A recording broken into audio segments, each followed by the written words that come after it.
nuestra invitada, Katia Colmenares, nos va a hablar de varios temas fundamentales, entre otros, señoras y señores, parece, y esto es una muy mala noticia para muchos, que el Marx, por el cual tantas discusiones y peleas intelectuales hubo, no solamente en el mundo académico, sino también en el mundo de los partidos políticos, no es un Marx completo. Es un Marx editado, es un Marx de alguna forma determinado por intereses políticos. Ya vamos a entrar en todos estos detalles. Y esto evidentemente nos da pie para una discusión de carácter histórico, una discusión de carácter historiográfico, una discusión de carácter epistemológico y, claro que sí, filosófico. Pero ¿quién es la doctora Katia Colmenares? Bueno, ella ha hecho estudios de postdoctorados en estudios latinoamericanos en la Facultad de Ciencias Políticas y Sociales de la Facultad de Filosofía y Letras 2016 de la Universidad Nacional Autónoma de México. Ha hecho un doctorado en Humanidades, línea Filosofía Moral y Ética, posgrado en Humanidades en la Universidad Autónoma Metropolitana, Iztapalapa. Ha hecho maestría cuya tesis fue de la lógica hegeliana, la crítica de Frank Rosenweig. Estamos hablando de una dama nuestroamericana con un perfil académico, con un perfil investigativo realmente muy importante. Y este perfil ella lo ha invertido, utilizado en abonar a la investigación, la reflexión, el análisis de las cuestiones decoloniales. Bienvenida, querida hermana Katia Colmenares. Muchísimas gracias, Pérez Pirela, Miguel, por esta invitación. La verdad también para mí es un honor poder estar aquí. Bueno, el honor es nuestro y además, bueno, desde aquí, desde la República Bolivariana de Venezuela, que tanto te quiere y que te está esperando apenas baje esta pandemia. Querida Katia, el gran legado de Marx es haber entendido la racionalidad de la vida. Es decir, si yo digo esta frase en cualquier universidad del occidente, yo creo que me votan inmediatamente. Porque quien dice Marx dice alienación, dice categorías que poco o nada tienen que ver precisamente con el concepto de vida. Hay una racionalidad reproductiva de la vida y no es la misma racionalidad que tiene la modernidad. Insisto, si yo digo esta segunda frase, definitivamente no me dejan entrar más a ninguna universidad. Porque al final, la línea decolonial, y tú en lo particular, querida Katia, toman las categorías marxistas, categorías, por ejemplo, como la de mercancía, que al final son categorías que excluyen la vida y tú lo colocas dentro de una interpretación que tiene que ver con la vida. Una categoría como, por ejemplo, el valor de cambio, que finalmente, según esta interpretación del Marx desconocido, nos lleva también a la vida. Y esto es a contrapelo de una visión moderna que cosifica la vida, que la vuelve una mercancía. Una visión moderna, incluso marxista, que precisamente termina hablando de la muerte del sujeto. Y al final, en tus investigaciones, tú terminas relativizando todo esto a partir de una premisa fundamental. Y es que solamente en el siglo XXI tenemos acceso al Marx, al verdadero Marx, y que el Marx que conoció todo el siglo XX es una especie de Marx editado.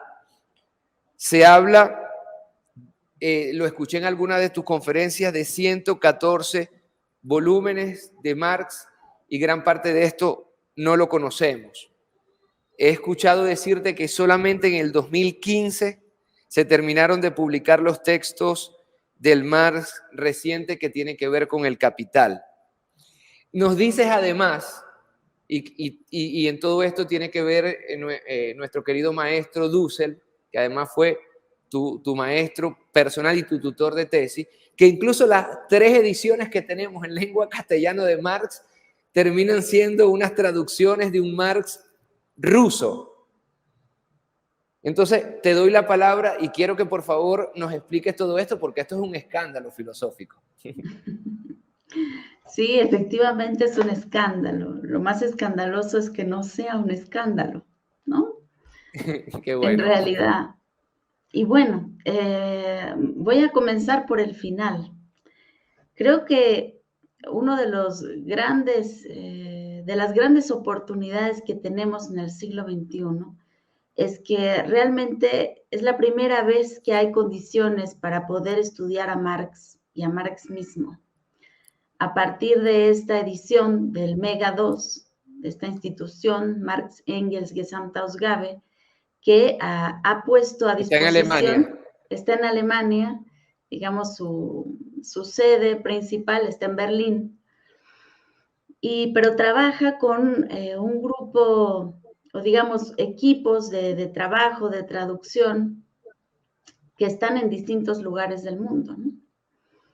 Entonces, esta institución tiene una historia interesante, porque en realidad este Marx Engels Gesamtausgabe es el segundo proyecto de Mega, así le decimos en cortito, y tiene su antecedente precisamente en la Unión Soviética, cuando se trata de hacer pues una edición de la obra de Marx para ponerla a disposición de la militancia, ¿no? Para que se estudie a Marx mismo.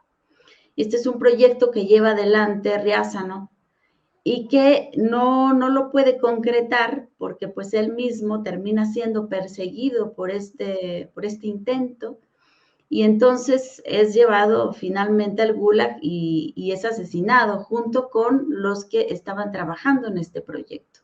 Entonces ellos alcanzaron a editar, digamos, unos 6 volúmenes más o menos. Entonces esa fue la primera versión. Entonces después, ahora sí, ya Stalin como que tomó el proyecto y dijo, bueno, vamos a editar a Marx. Pero ahí comenzó, ahora sí, a gestionarse una edición de Marx bastante ortodoxo, tratando de mostrar, pues, digamos, las premisas fundamentales que después sostuvo todo el siglo XX, centrado, pues, en algunas categorías, ¿no? La lucha de clases, la visión más bien naturalista, de un Marx científico, ¿no? Entonces, que había superado a Hegel, porque cómo podía ser que Marx, digamos, partiera de Hegel, pues cuando Hegel es idealista y no, eso no podía ser. Entonces, se construyó un Marx realmente a modo, de manera tal que hay textos y textos emblemáticos para el marxismo del siglo XX, como la ideología alemana, que no es un texto, por ejemplo, que haya publicado Marx, ¿no? O que haya querido sacar. O sea, realmente es una construcción hecha ideológicamente, o sea, preparada, extraída de distintos manuscritos que no tienen nada que ver uno con otro, ni siquiera en la época. Y que es publicado como si fuese, ahora sí, como una totalidad, ¿no? Bien clara y pensada y coherente, ¿no? Entonces, realmente tenemos muchísimos problemas porque imagínense que incluso la versión que se va a editar en Alemania, o sea, la que tienen acceso los alemanes, es una traducción del ruso. Entonces, imagínate tú, es que lo que tú me estás diciendo es tú me estás diciendo sí. 2 cosas que no puedo dejar pasar. Uno, que el libro La ideología alemana, uno de los libros de referencia de Marx, no es una obra en sí misma, sino es una serie de retazos de tiempos diferentes. Es decir, Sí. Y la segunda cosa es que los mismos alemanes están trabajando con una versión rusa. Es decir, Bueno, ni ya siquiera no, en su propio... ¿no? Ya no. En aquel momento. Exactamente. Entonces, cuando retoma el Marx, Engels, Gesamtausgabe, y además dicen, bueno, vamos a hacer ahora una edición, pero no política, tratando como de sacar a Marx de ese, pues de esa lucha ideológica. Vamos a tratar de hacerlo lo más académico que se puede, lo más apegado a lo que es. Entonces se hace este proyecto y este mega tiene 4 secciones, ¿no? Uno está dedicado a, digamos, artículos periodísticos, y que además ahí hay un montón de novedades, porque hay como 200 artículos que son nuevos, o sea, que nunca se han publicado después de que Marx los publicó en su época, ¿no? Y que se han ido recuperando, porque además muchísimos de ellos estaban escritos con seudónimo.